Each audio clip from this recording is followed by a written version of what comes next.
rampage. Now barricades off at UK envoy's residence. Barricades off, so are diplomatic gloves.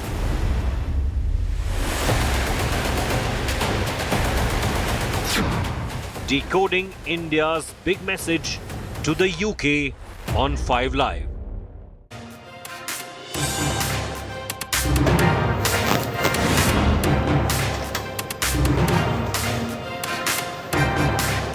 Plenty of visible friction in relations between India and the United Kingdom, two countries that are still very, very close allies and friends. But where does it go from here after barricades have been removed from outside the British High Commissioner's house and the British High Commission in Delhi? What does it mean, and why are Khalistanis once again headed to the Indian High Commission in London? I'm going to decode all of that for you right here on 5 Live. I'm Shiv. These are the headlines.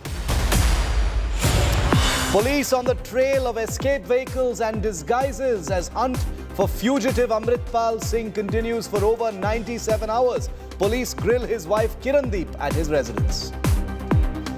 Punjab netas compete to appease Khalistanis. Akalis pledge legal help to the arrested mob, urges government to be soft on misguided boys. Bommai openly declares his wish to become Karnataka Chief Minister again. This even as the BJP is yet to announce a chief ministerial face for the upcoming election. Anti-Modi posters recovered from a van leaving the Aam Aadmi Party office in Delhi. Over 100 FIRs registered strangely. 6 arrested. Aam Aadmi Party says will raise anti-Modi slogans in Parliament. Daily COVID cases crossed the 1,000 mark for the second time this month. Prime Minister chairs key meet on preparedness.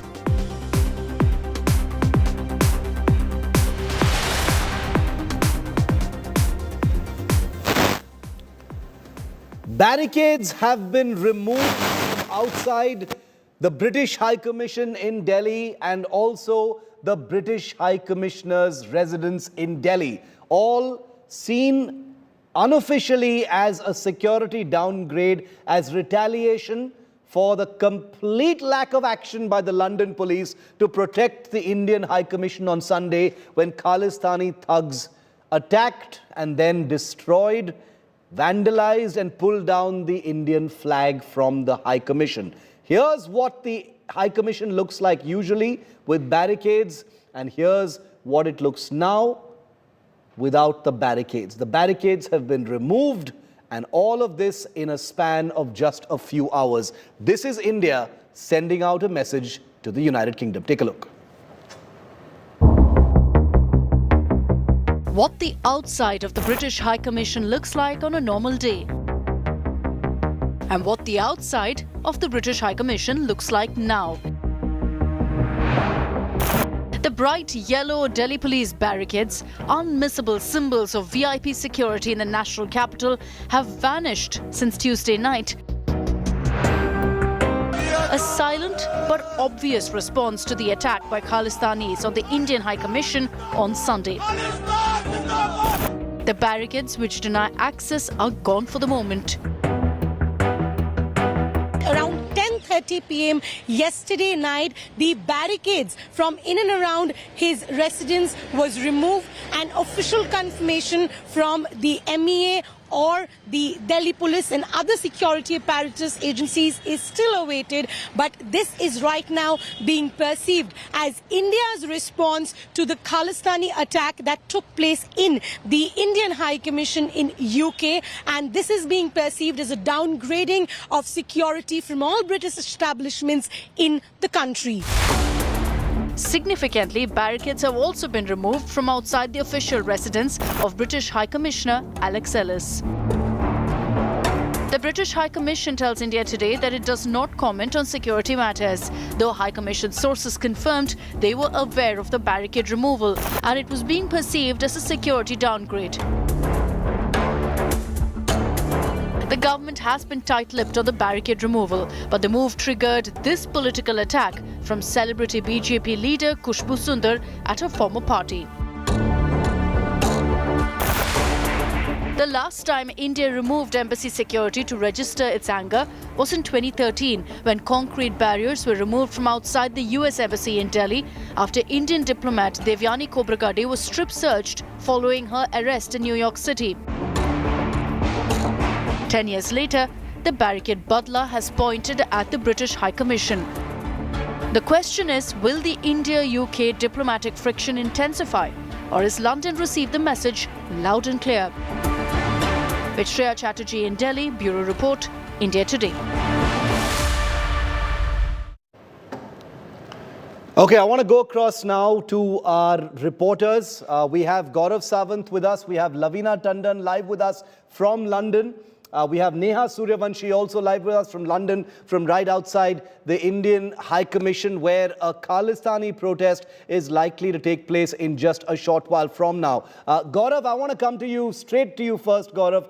You know, decode for us the removal of these security barricades from outside the British ambassador's house, the British High Commission building as well. What does it mean? Because the External Affairs Ministry hasn't said anything about a security downgrade. What is this? Is this a message being sent out? Sometimes silence speaks loudest and actions speak more than words.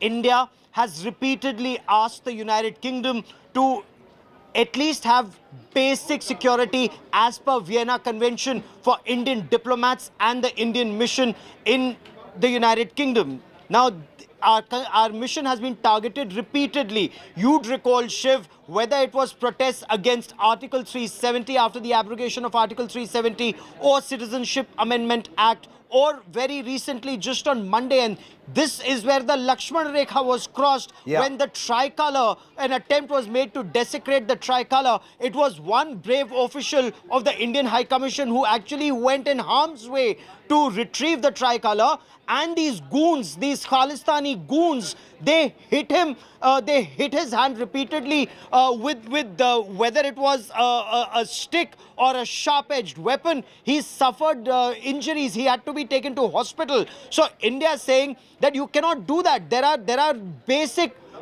decencies, courtesies and Vienna Convention norms that even a country like the United Kingdom is expected to follow. And when you don't, then there are consequences, and the consequences are scaling down of security. Now, this is symbolic, Shiv. As you very effectively written, India takes security of foreign diplomats very seriously and their mission. So there is a lot of police that is there, should there be a need, but at least all these visible signs are being removed so that they see the writing on the wall. I want to go across also to India Today's Lavina Tandon and Neha Suryavanshi, who are live from London outside the Indian High Commission. Lavina, to you first.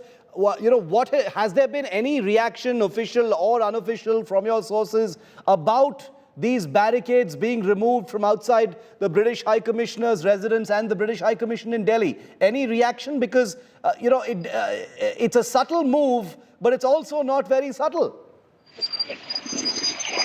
It is indeed a very strong move, I would say. Yeah, there has been no reaction that I have reached out, but no reaction has come through from the quarters. Surely there will be people who will be speaking up, and I will be reaching out to the members of parliament here as well. But indeed, as we see here, Shiv, what was supposed to be happening, this protest was planned long time back. And what happened on the 19th was just, as we are supposed to be believing, was not that plan, though it is quite hard to actually think. But yet, we would give that a go. So this was a planned protest. The permission has been sought, and it is going ahead. Yes, there is very heavy security, but having spoken to even people taking a legal opinion, there is a discretion that could be applied, and this could have been stopped. There has been a precedent to it, but it is going ahead. But one must say that the security presence is quite heavy, but not heavier than usual. We will see when actually it starts. How many? There are horsebacks going here as well. There are police can be discreet here in their presence, but yet as of now here there are a number of officials, and one expects that there will be horsebacks and vans. But will it be more than what it has been before? We will see. The protest, though, goes ahead, and therefore that is an answer anyway in some ways to the strong move which is you do what you like, but we are going ahead with the protest and keep to our freedom of speech line. Stay with me, Lavina. Lavina and Neha are two reporters who are right outside the High Commission. Let's put both of them on our screen right now. I want our viewers to see our reporters as I bring you this report, as we roll out this report, because hours after India cut security outside the UK ambassador's home and the UK High Commission here, security has been stepped up. Security has been stepped up outside the Indian High Commission in London. And this happens to be right ahead of another protest by Khalistani thugs. They're going to be there in just a short while from now to protest. A few hundred London police officers who were absent and who were embarrassingly, off site when the attack took place on Sunday. They've now been deployed around the Indian High Commission in London. Police officials are at all the nearest train stations. Special officers are ready to tackle any unforeseen violence or vandalism. That's their duty, nothing to be grateful for. That's their basic duty, which they failed to do on Sunday. And they are there now to do the duty that they did not do on Sunday. Who ordered them not to be there? Who ordered them not to be part of any action against those Khalistani thugs is not known just now. But all eyes will also be on the London Mayor's office because the police reports to the Mayor's office. I'm going to go straight back to Lavina for more on this. Lavina, lots of security. It's the exact opposite of what we saw on Sunday. Yes, indeed. And,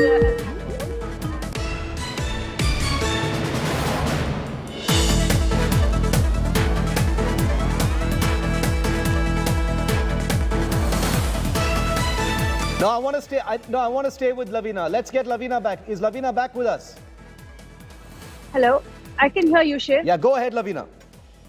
Sorry, so just to repeat what I was saying, in case you didn't hear, on 19th of March, there was no security, yes, and it was a sudden attack. But by the time, and the police were called, but by the time they arrived, the flag was already taken down, and the two security personnel from inside the Indian High Commission had to come out, and they sustained injuries. They were a little bit bashed and beaten up, and they were brave enough to take the flag away and then reinstall it. It was while this flag was being taken away that the police reached, and by the time the police reached, actually the crowd started dispersing. And Shiv, from what I have reported, and I've reported for years on this, I would say this has been the strategy of these people for a very long time. They exactly know how the system works. They exactly know how to work the system in their favor. It is when certain things are happening, it is done in a very quick and short time, and the security response is not and was not as quick as it was supposed to be. So you see, this is how the operations happen here. And I must say that the operations of the police are under Sadiq Khan, but the Home Office is what that Home Office can is the security. The Metropolitan Police works under them, so they can apply their discretion as well. Well, whatever discretion they had, they completely failed in it on Sunday, as we all saw. Gaurav, the security that you see deployed outside the Indian High Commission today in London, what do we owe this to? Is this because of the diplomatic pressure that India has expressed? Is it because of the anger that India has displayed through diplomatic channels? Is it because those barricades have been removed here to establish India's absolute outrage over what happened and the total lack of action by the London police? Shiv, at one point of time, India did say enough is enough. The indifference of the British authorities. If I may, India had given Britain specific intelligence inputs about these protests, had told them who are these elements who are likely to be there, named the person who climbed on top of that balcony to desecrate our tricolour, had said this is a person of interest, such a person could be taken into preventive custody. All of those inputs were given to the British. Unfortunately, they did not act. Quite in contrast to the fear that the British had when the people of Hong Kong wanted to protest outside the Chinese mission. There the British police was deployed in numbers. So Shiv, here was a British government that perhaps was trying to send across some kind of a message. This is not freedom of expression. Clearly, vandalizing an embassy does not come as part of freedom of expression and cannot be passed off as such. If an attempt is being made to do so by some people, well, they couldn't be further from the truth. And India said this. And Shiv, this hasn't happened once. I mean, the British are very, very keen to talk about James Bond and Ian Fleming. If I may, once is coincidence, second time is happenstance, third time is enemy action. An Indian embassy has been targeted more than thrice. You and I are not saying the Indian High Commission. We are purposely saying the Indian embassy, because no point being a part of the Commonwealth if the Commonwealth does not behave like a family. And there is a wider pattern to this. What's happening in Canada, what's happening in Australia, and what's happening in the United Kingdom, Shiv.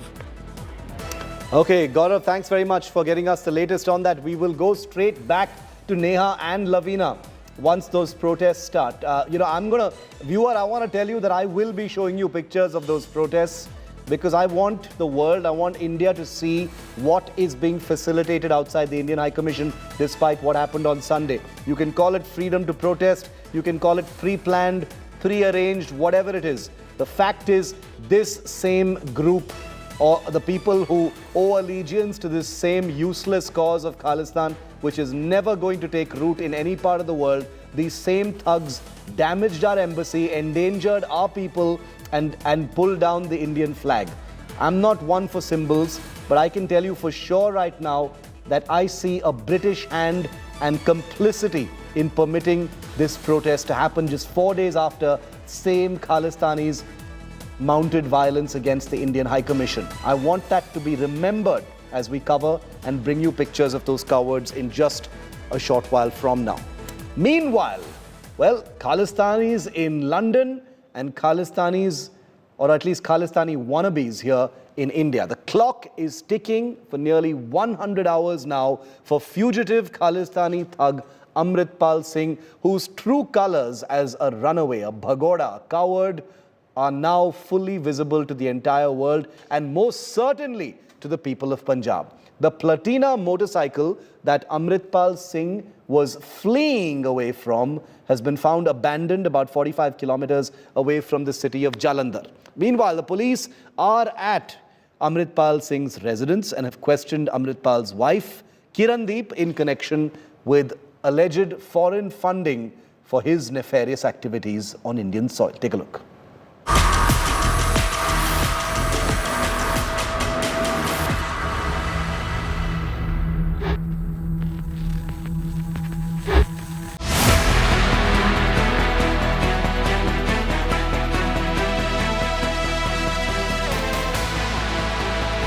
Day 5 of the hunt.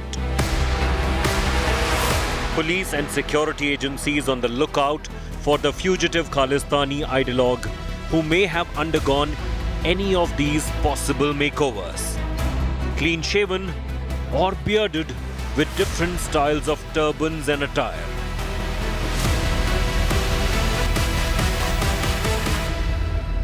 इस case में हमारे पास इसके photographs जो पुराने काफ़ी सारे photographs पड़े हुए थे जो अलग अलग बेस में थे इसके फोटोग्राफ्स, वो हमने आज वो फोटोग्राफ्स रिलीज किए और हम सारे पंजाब निवासियों को, सब लोगों को अपील करते हैं कि ये उनके रेफरेंस के लिए हैं फोटोग्राफ्स और इसमें हमारी जो पुलिस को इसको अरेस्ट करने में मदद करें. So far, more than 100 people have been arrested on suspicion of links with Amritpal Singh. The 30-year-old man married an NRI woman from the UK last month in a tightly guarded ceremony.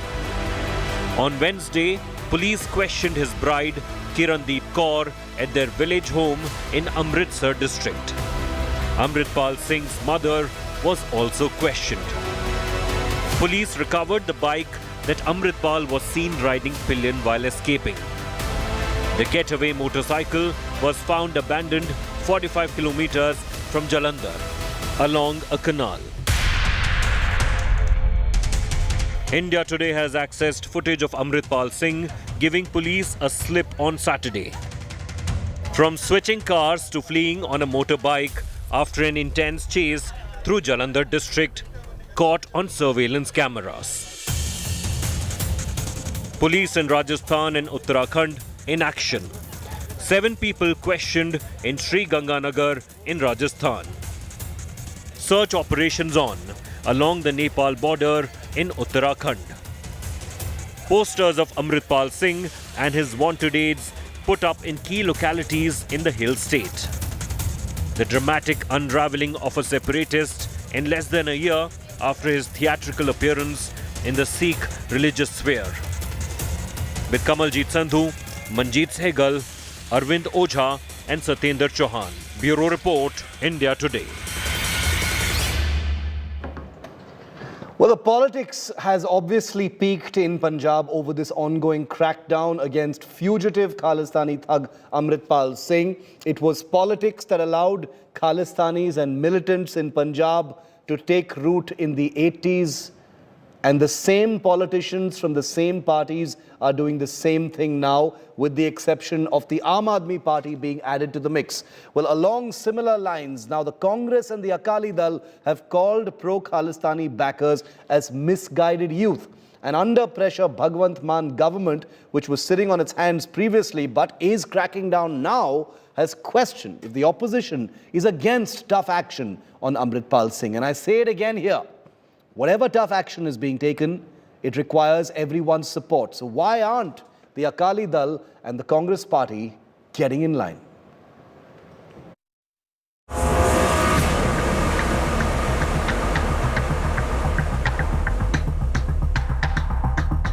A Sikh radical on the run.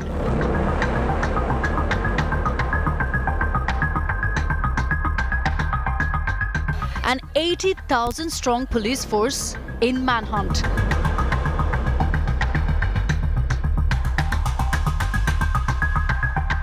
And a state mired in politics.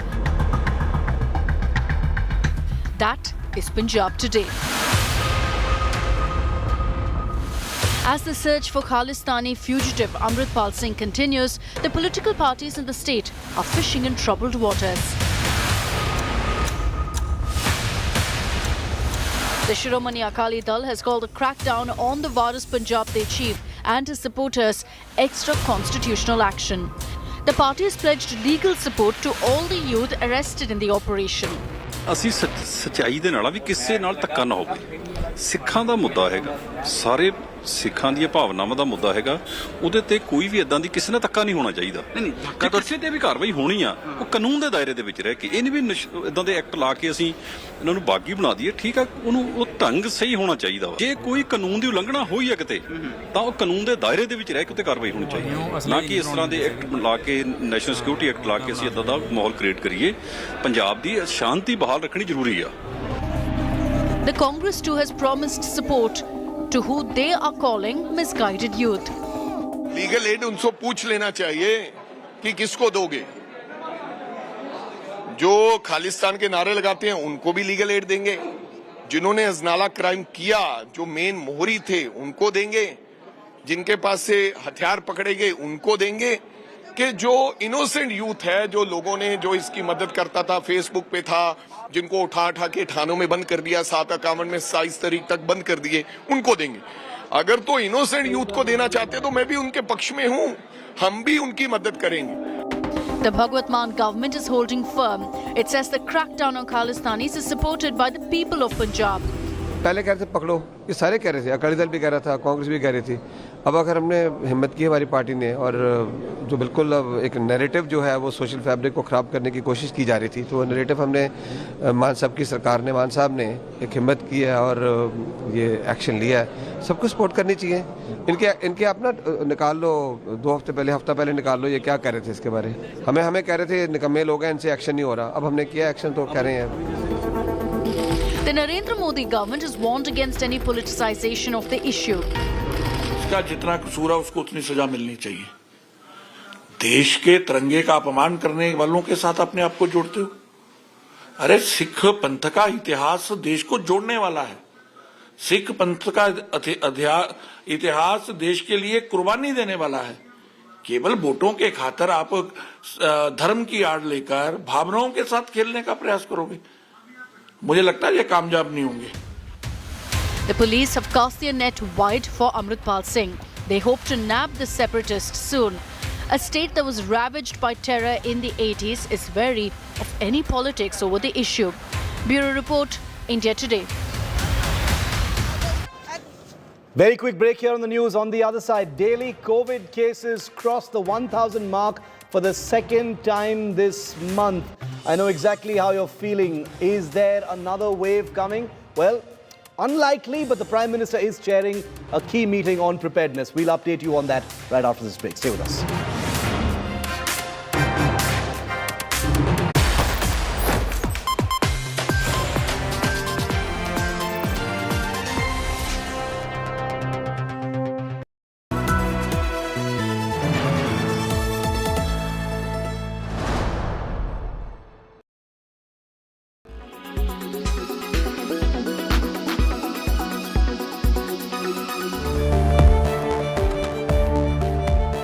After months of being the talk of the town with ChatGPT, the Elon Musk found research body OpenAI is once again in the headlines with the launch of GPT-4.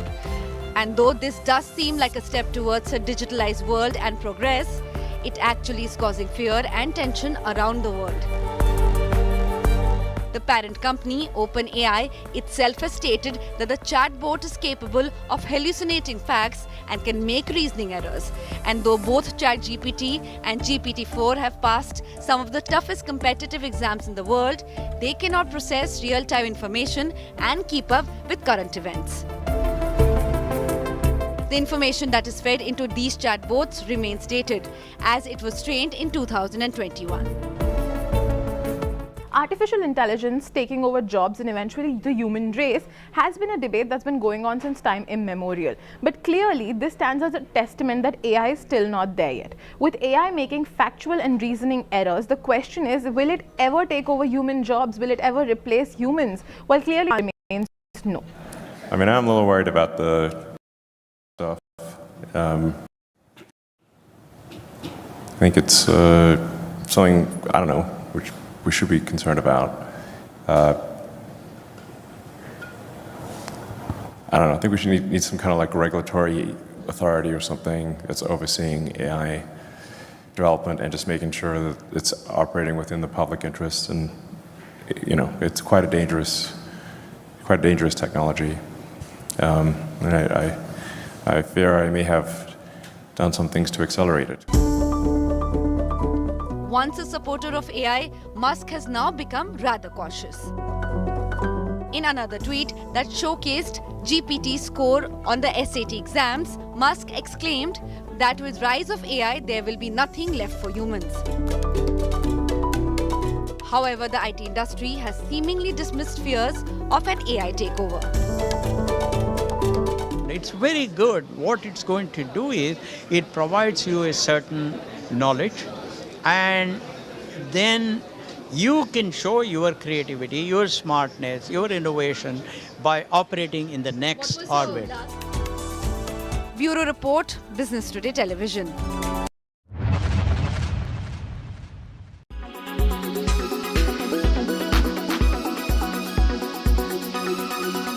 Make your media plan smarter with India Today Live TV on your connected devices. Amplify your brand with 100 million smart internet viewers. To advertise, mail us at sales@aajtak.com.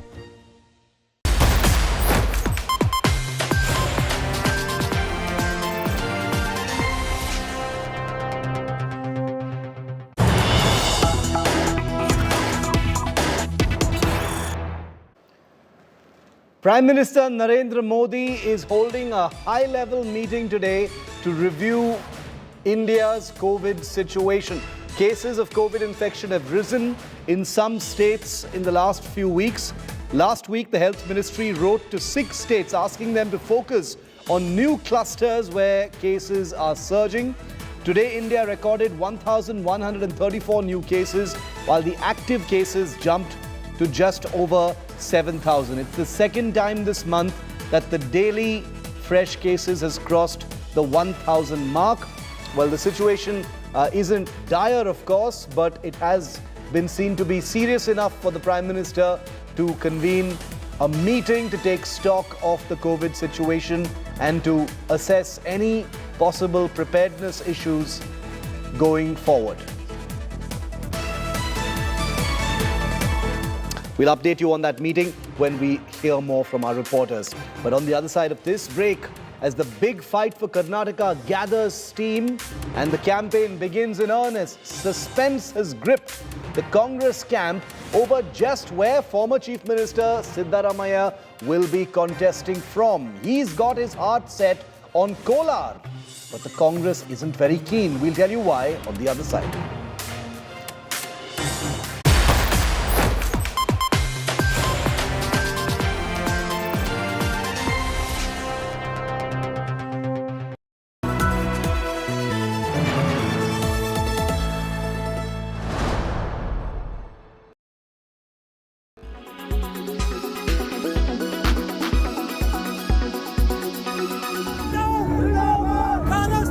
No stop to Khalistani hate against India. Sikh radical elements stooped down to brazen lawlessness and hooliganism in the Canadian city of Surrey on Monday. They gherawed an event held to welcome the Indian High Commissioner to Canada. Khalistani protesters hurled filthy abuses on people who reached to attend the event. The Khalistanis also launched physical attack on the event organizer, assaulting and shoving him away from the venue. Since yesterday, when the event was cancelled, we are getting a threatening call. They are threatening from Canada, Australia, America, worldwide. They are giving a number to the other people, they starting threatening even night and day. I am receiving a threatening call. A journalist who went to cover the event was heckled and roughed up by the pro-Khalistan group. The journalist claimed the police stood as mute spectators all this while.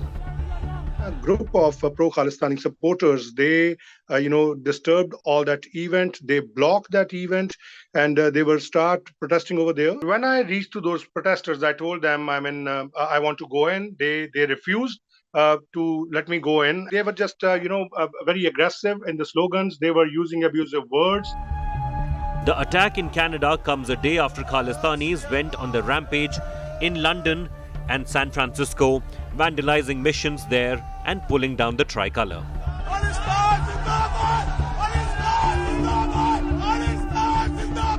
Sikhs in India took to the streets in Delhi to protest against the attacks by Khalistanis abroad.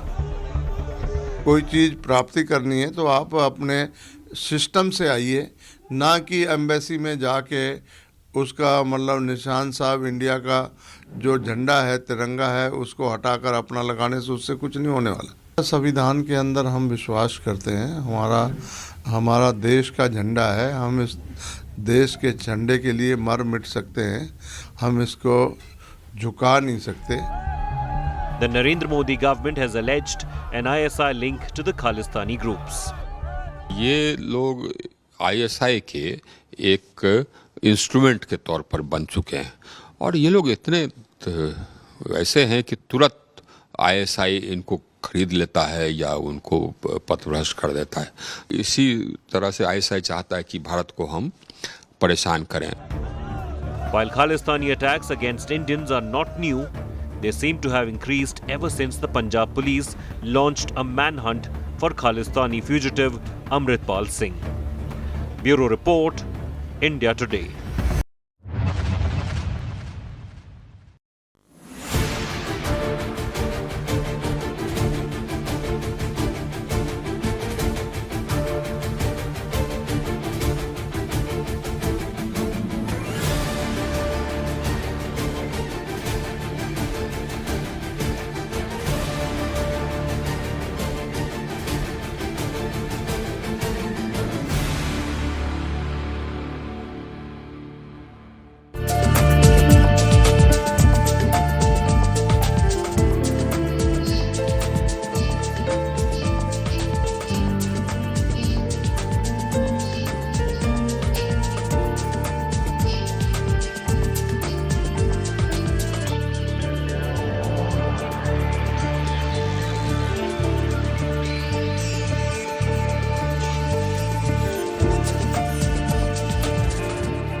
Everyone in the country has heard of Kolar. Kolar is famous for its once famous gold fields. It's also famous because of the film KGF. It's also famous as a border constituency between Karnataka and Tamil Nadu. Well, now Karnataka's Kolar is going to be very much in the VIP spotlight, because while the big battle for Karnataka is gaining steam, the state goes to the election in May this year, there is suspense gripping the Karnataka Congress camp, because former Chief Minister and principal campaigner Siddaramaiah is yet to decide which constituency he will be contesting from. His heart is set on, you guessed it, Kolar. But the Congress believes it will not be a safe seat for Sidda. So is he going to uproot his son's seat elsewhere in Varuna? Well, here's the full Kolar conundrum.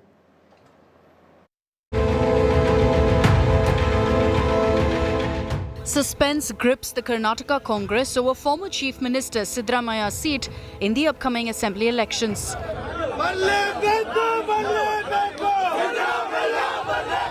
His supporters have hit the streets, demanding the Congress heavyweight be fielded from Kolar, a party stronghold.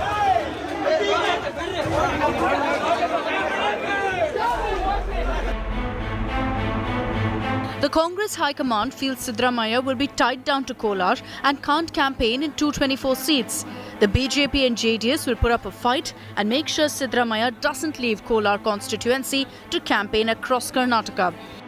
There might be also an undercover understanding between BJP and JDS to defeat Siddaramaiah in Kolar. The former Chief Minister has no steady constituency till date. The last seat he won from is Badami.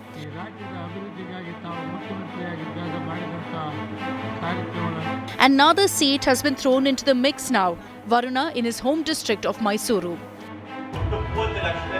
But that would require Siddaramaiah to snatch the seat that his son won by a large margin of votes back in 2018. Amid the suspense, Siddaramaiah maintains that only the Congress High Command will decide the seat he contests from. Sir, a lot of your followers have come here from Kolar. All your followers have come from Kolar, sir. They have all come demanding me to contest. See, decision is not yet taken from so far as Kolar constituency is concerned. I left it to the High Command. And anyway, I told Ramesh Kumar and Najir and others that I will discuss with my family members and I will come out with the decision. Congress has backed Siddaramaiah's move. The party leadership, the High Command is certainly want Mr. Siddaramaiah to give more time to the party, so fight in a place where it is more conducive for him. So there's nothing wrong in that. So jointly Mr. Siddaramaiah and the party leadership will decide where he has to contest. The BJP has waded into the suspense, claiming the ruling party knew Siddaramaiah would shy away from contesting in Kolar. ಸಿದ್ದರಾಮಣ್ಣವರು ಈಗ ಬಿಟ್ಟು ಪಿರಂಗಿನ ಆ ಕಡೆ ಹೊಡಿತಾರೆ ಹೇಳಿದ್ನ ಇಲ್ಲಪ್ಪ ನಿಮ್ಮ ಮಾಧ್ಯಮದ ಮುಂದೆನೇ ಹೇಳಿದ್ದೆ ಇಲ್ಲಿ ಇದನ್ನು ಮಾಡ್ತಾರೆ ದೃಷ್ಟಿ ಇಟ್ಕೊಂಡು ಹಿಂದ್ಗಡೆ ಹೊಡಿತಾರೆ ಅಂದ್ರೆ ವರ್ಣಕ್ಕೆ ಹೋಗ್ತಾರೆ ಅಂತ ಹೇಳಿದ್ದೆ ನಾನು ಬಹುಶಃ ನನಗೆ ನನ್ನ ಮಾತು ಸತ್ಯ ಆಗಿದೆ ಅಂತ ತಿಳ್ಕೊಂಡಿದ್ದೀನಿ ರಾಹುಲ್ ಗಾಂಧಿ ಅವರು ಹೇಳೋದು ಇದೆಲ್ಲ ನಾನು ನಂಬಕ್ಕೆ ಹೋಗಲ್ಲ ರಾಹುಲ್ ಗಾಂಧಿ ಅವರು ಹೇಳಿದ್ರು ಬೇಕಿದ್ರೆ ಸಿದ್ದರಾಮಣ್ಣವರು ಇಲ್ಲಪ್ಪ ನಾನು ಅಲ್ಲೇ ನಿಲ್ತೀನಿ ಅಂತ ಹೇಳ್ಬಿಡೋದು ಆ ರೀತಿಯಲ್ಲಿ ಏನಿಲ್ಲ ಅವ್ರಿಗೇನೋ ಮಾಹಿತಿ ಬಂದಿರಬೇಕು ಒಳ್ಳೆ ನಿರ್ಧಾರ ಅವ್ರೇನಾದ್ರು ವರ್ಣಕ್ಕೆ ಹೋದ್ರೆ ಅವ್ರ ದೃಷ್ಟಿಕೋನದಿಂದ ಒಳ್ಳೆ ನಿರ್ಧಾರ ಅಂತ ನಾನು ತಿಳ್ಕೊಂಡಿದ್ದೀನಿ. If Siddaramaiah doesn't make his choice, the Congress may issue a first list of candidates without his name. Bureau Report, India Today. And the reason we're calling it suspense is because that first list of tickets is to be revealed tomorrow. If Siddaramaiah's mind cannot be changed, will the Congress hold off until it announces the Kolar candidate? Lots of confusion and lots of chaos over something that cannot be ignored because it involves Siddaramaiah, who is pretty much de facto the biggest campaigner for the Congress in Karnataka and could very well be the chief ministerial face as well. Here's a look at the inside story of the Siddaramaiah Kolar conundrum. Now, Siddaramaiah has been advised not to contest from Kolar by his own party. They say there is an internal report because a Congress poll strategist claims Kolar is not really such a safe seat as Siddaramaiah appears to believe. The BJP and the JDS have stronger influence in Kolar's rural pockets, and therefore it is not really such a safe seat anymore, according to an internal Congress study. SC/ST voters are against Siddaramaiah contesting from Kolar. Voters are apparently angry over Siddaramaiah's alleged role in 2 Congress veterans' defeats as well. So that is one of the overall overviews of this Siddaramaiah's obsession with wanting to fight from Kolar. Now let's deep dive into how Kolar usually votes. You've definitely heard of Kolar thanks to KGF, thanks to the goldfields, thanks to actors like Yash, but Kolar is now a hot potato as far as the Karnataka elections is concerned. It is not a stronghold for any of the 3 main parties, BJP, Congress or the JDS. That's what makes it so tantalizing. In the last 30 years, the Congress has won the Kolar seat just once. Imagine that, just once. The current MLA, K. Srinivasa Gowda, is from the JDS. In 2008 and 2013, the Kolar seat was won by an independent MLA. Very intriguing and important numbers when you consider that the #1 man in the Karnataka Congress wants to fight from there, despite his party only having once won from that place. Now, here's what happened in Kolar in 2018 during the last assembly election. In that last fight, the JDS got a 46% vote share. Theirs is the incumbent MLA from there. The Congress's vote share was just 22% and the BJP's vote share was just 7%. But an internal study believes that the BJP and the JDS combined could make any possible victory of Siddaramaiah a bleak prospect. I want to get a word in first from our man on the ground, Sagai Raj, who's been tracking Siddaramaiah, the Kolar quest and everything in between. Sagai, why is Siddaramaiah so keen? My first question, why is he so keen on Kolar?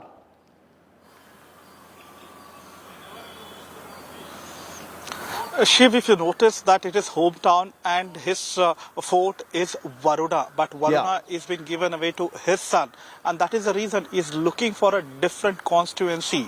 So he had sent several teams, he has sent a PR team, he has sent an agency to go ahead and do a survey on ground. So he had sent a team to Badami, he had sent a team to Kolar and to several other places. So this particular team had given a report after doing their research and survey on ground, stating that Kolar would be a safer seat for him.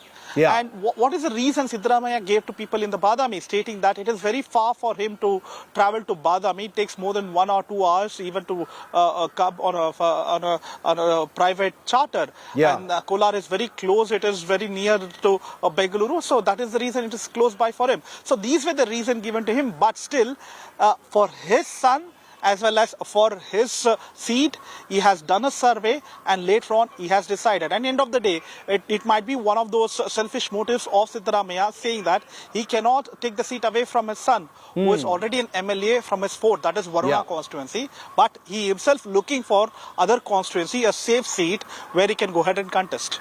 Very interesting, very interesting. So it's all about being able to win while securing the succession as well. Thanks very much, Sagai, for that. I want to go straight across now to our guests to, try and add some perspective from this, because the election is here. There's no more time to wait for the election. The election, campaign has already begun.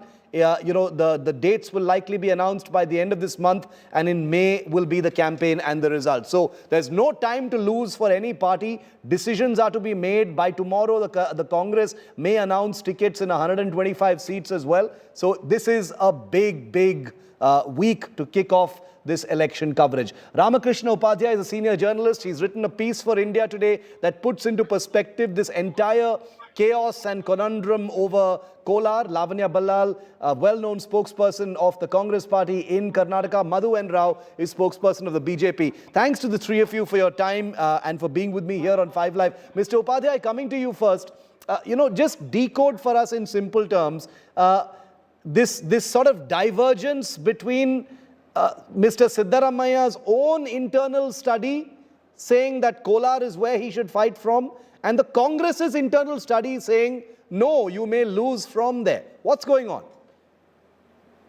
You know, Shiv, as you know, today is the Chandramana Yugadi, one of the most important festivals and an auspicious day. Yes. And KPCC President D.K. Shivakumar was very keen to come up with the first list of 125, candidates. I mean, there are a lot of netas who are, waiting very anxiously to find their names, and there are also Congress workers who are enthusiastic they're looking forward to it. But all that has been put on hold because of one person, that is Mr. Siddaramaiah. So he has not been able to make up his mind as to where he should contest from. You know, he has been mulling over so many constituencies over the last few months. And finally, about 2 months ago, he went to Kolar and announced that he will be the candidate from Kolar, subject to the approval of the High Command. I mean, that is being little, ingenious, because whatever constituency he wants, the Congress party would give it to him. But, over a period of time, it has come to a stage where there were, election surveys done, which have predicted that it may not be that easy for Mr. Siddaramaiah to win from Kolar because of various reasons. I mean, the caste combinations and other things are probably not working in his favor. It's very, very embarrassing for Mr. Siddaramaiah as well as Congress, because he's the principal chief minister candidate. Correct. And then the campaigner. Now he doesn't have a constituency which he can call his own. I mean, you see, look at D.K. Shivakumar, he'll say that he's a Kanakapura candidate, or you ask Kumar Swamy, he has Ramanagaram, or Yediyurappa has Shikaripura. But, Siddaramaiah being in their ranks, which is his constituency. So that has been his problem. And, he would have gone back to Baroda, where he had won a couple of times. And, in 2013, when he became the chief minister, he won from there. But in 2018, he handed it over to his son, Dr. Yatindra. Yes. And Yatindra won by a big margin last time. That is by 58,000 votes. Whereas Siddaramaiah lost in Chamundeshwari. He contested from 2 seats, lost in Chamundeshwari. One in Badami. And won from Badami by a very thin margin. And he doesn't have the face to go back to Badami. This is the situation. So interesting. It's an interesting combination of circumstances. Yeah, Lavanya, I don't think there's anything wrong with this. These decisions have to be taken. All political parties are faced with such decisions. And especially when you have big leaders like Siddaramaiah, D.K. Shivakumar, I'm sure it becomes even more tricky and you need to get it right. So I don't think anybody is going to, poke holes in that. Decisions have to be taken because ultimately the election has to be won. But it's looking weird because Mr. Siddaramaiah appears to have sort of put a fait accompli already on the High Command saying, Kolar is where I want to contest from. But the party says, I don't think you're going to win from there. What's going on the inside? How is it going to work out? Because there's also this discomfort over having to possibly displace his son from Varuna, because we hear the Congress wants Mr. Siddaramaiah to fight from there. Explain this to us. Good evening.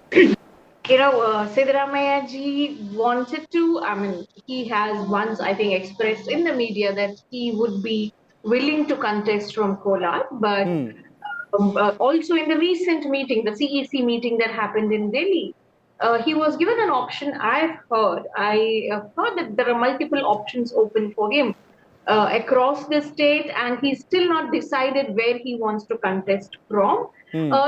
If you look at Karnataka this time, this will be the last election with the 3 big leaders in Karnataka across different parties, be it Yediyurappa ji or Deve Gowda ji or Siddaramaiah ji. I mean, they may not be, given their age factor, they may not be politically active like they are this time around. So it's a very interesting election this time. So we would love to see him contesting from a seat where we would like to see him as an MLA and minister once again. But is it Varuna that he's going to decide on? That is not something that has been confirmed yet. Okay, not been confirmed yet. Madhu, how is the BJP seeing it? The BJP has its own issues which you're dealing with, but Siddaramaiah is the first among equals in the Karnataka Congress, and there appears to be this sort of upheaval over where he's going to contest from. Where does the BJP stand on this? Shiv, thanks for having me on the show, and happy festivities to everyone. And to all of you. And And you know what? I think there's a saying that he has lost the war even before it has started. So that's the popularity of Mr. Siddaramaiah. I think it is a sinking popularity for him. I mean, I am really amazed at a person who has been 13 times a finance minister giving budget and a one-time a chief minister who was instrumental in getting tickets to everyone and is at loss to even get a ticket for himself.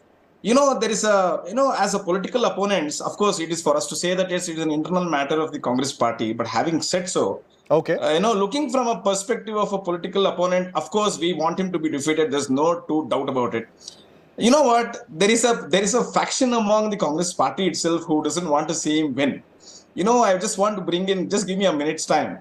There is a feud between him and Mr. Muniappa, and there is a faction on Mr. Muniappa and Ramesh, who's in the Srinivaspura MLA, who doesn't there's a feud between them, and there's a feud between himself and the erstwhile the speaker. In fact, I remember the earlier speaker, Mr. Kolar, who said.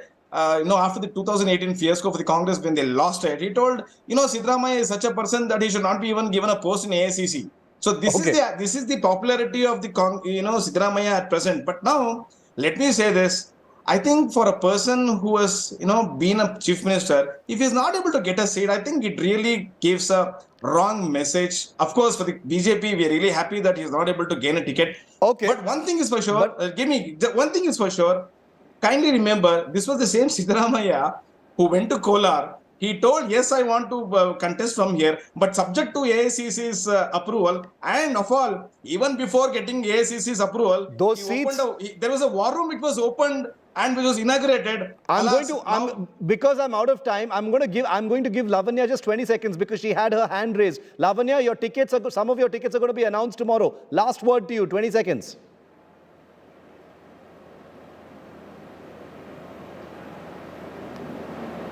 Okay, that link is frozen. Unfortunately, it's a quirk of fate. But I'm sorry. I'm gonna continue this debate another time. We ran very, very short of time this time. Mr. Upadhyay, Madhu, and Lavanya, thank you very much for being with me here on 5 Live.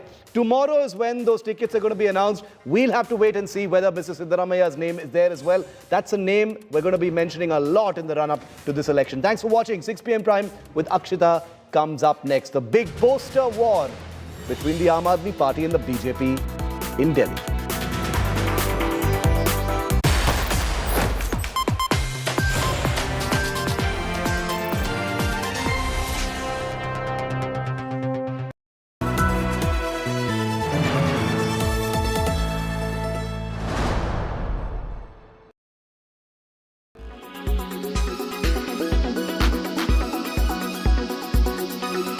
Blackman, your reactions first to the violence that took place against the Indian embassy in London a couple of days ago.